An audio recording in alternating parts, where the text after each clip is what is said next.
Être vegan, selon vous, c'est plutôt bon ou mauvais pour la santé? Moi je vous donne mon avis personnel, je trouve vraiment que le mot vegan aujourd'hui, il est fort, il est surtout rattaché à une connotation archi péjorative. À des discours moralisateurs, des mouvements extrêmes et globalement des gens qui vous disent que vous faites n'importe quoi. Après, faut nuancer, parce que les personnes véganes dont je parle, on les voit surtout dans les médias, et les médias, ils nous servent ce qu'on veut entendre. Forcément, si t'essaies d'avoir un discours où tu dis qu'il faut peut-être manger un peu moins de viande pour le corps et l'environnement, pas sûr que tu sois bien reçu. Alors qu'au contraire, ce qui serait plus simple, c'est de mettre en avant des porte-paroles douteux, dont on est sûr que tout le monde va les détester, comme ça on prend pas trop de risques. Sur quoi les camps humains ont été calqués? Sur l'élevage. Himmler était éleveur. On avait qu'à laisser tous les juifs mourir dans les camps. Non, arrêtez, vous pouvez pas dire ça, Solveig. Et c'est un peu ce qui est fait d'ailleurs. Mais même si l'homme est un animal, les animaux ils se mangent entre eux. Non mais... Pourquoi on ne pourrait pas manger des animaux? Il a raison.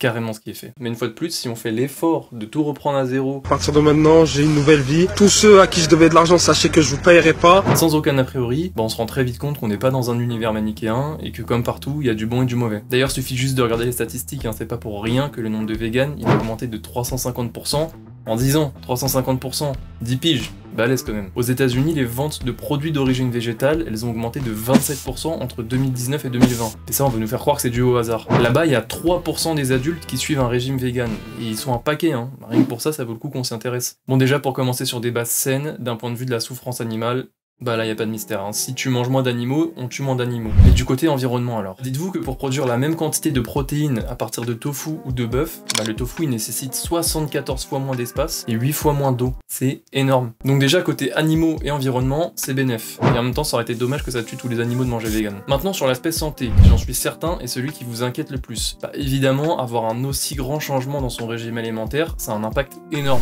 Moins de protéines, de graisses, de certains micronutriments, moins de calories en général. Est-ce que c'est vraiment bon pour la santé? En même temps, il y a plus de glucides complexes, plus de fibres, plus d'antioxydants. Assez compliqué à savoir.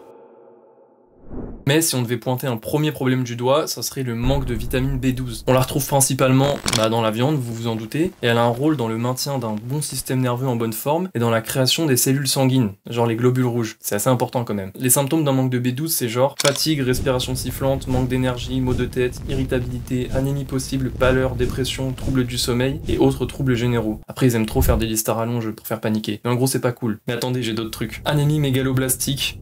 Je sais pas ce que ça veut dire. AVC, maladie d'Alzheimer, de Parkinson, démence vasculaire, troubles cognitifs, etc. Waouh, ça fait vraiment peur d'être vegan. Mais non, je rigole, parce qu'il y a une solution très simple pour éviter tout ça, c'est les compléments alimentaires.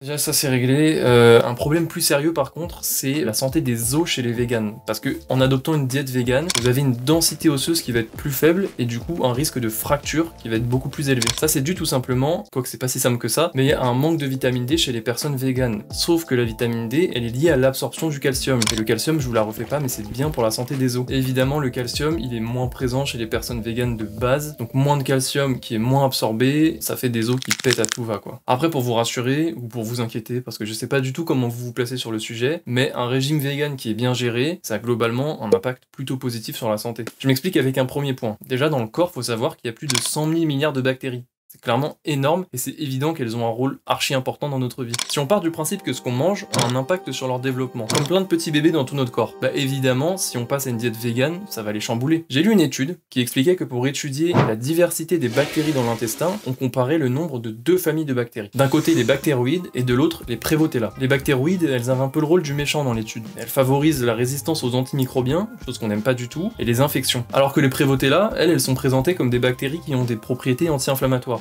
Ce qui est plutôt cool. Bah apparemment, un régime sans viande, ça ferait augmenter le taux de Prevotella dans le bide. Les gentilles bactéries de l'étude. Donc ça c'est un bon point pour les végans. Et le truc c'est que c'est un peu le même constat dans l'étude pour toutes les bactéries qui sont associées à un régime vegan. Alors que ce qui est associé à la viande, et particulièrement la viande rouge, celle qu'on aime, bien saignante, c'est nul. Du genre, le truc relou de base, le diabète de type 2. Parce que la viande rouge, apparemment, ça a un lien avec le taux de sucre dans le sang. Et en plus, c'est gras, et plus on a du gras, plus on est lourd, plus on est résistant à l'insuline. L'insuline, c'est l'hormone qui déconne quand on a du diabète. Un jour, je ferai une vidéo dessus. Alors que si vous êtes vegan et que vous bouffez du terreau, non, je rigole, si vous mangez des aliments riches en fibres, des glucides complexes, bah là, y a pas de problème. c'est même tout le contraire. Et c'est tous ces petits éléments combinés qui font que quand on mange moins de viande, on a une diminution des risques de cancer, d'accidents cardiovasculaires, parce que forcément on consomme moins de graisse en général et surtout d'acides gras saturés qui eux activent les voies de signalisation pro-inflammatoires. Et il faut voir ça sur le long terme en fait, parce que tout ça, c'est un impact qui est considérable finalement. J'ai même trouvé une étude qui expliquait que les personnes qui avaient des diètes véganes, elles avaient un risque d'accident cardiovasculaire qui était diminué de 13 à 19%. Enfin bref, je me calme. Mais vous avez vu quand même que sur le papier, être vegan, c'est pas si mal que ça. Hein. D'ailleurs, il y a un paquet de sportifs qui s'y sont mis. Djokovic, Lewis Hamilton et plein d'autres. Moi, mon avis sur la question, puisque vous me le demandez, c'est que clairement, ça a un impact déjà qui est considérable sur l'environnement et sur les animaux, ça on peut pas le nier. Et c'est clair qu'aujourd'hui, on consomme et on gâche même des quantités astronomiques de viande, sans se poser forcément la question de ce que ça implique derrière, à savoir des animaux qui meurent. Ça c'est nul. Essayez de tuer votre chien, vous verrez. Pas cool.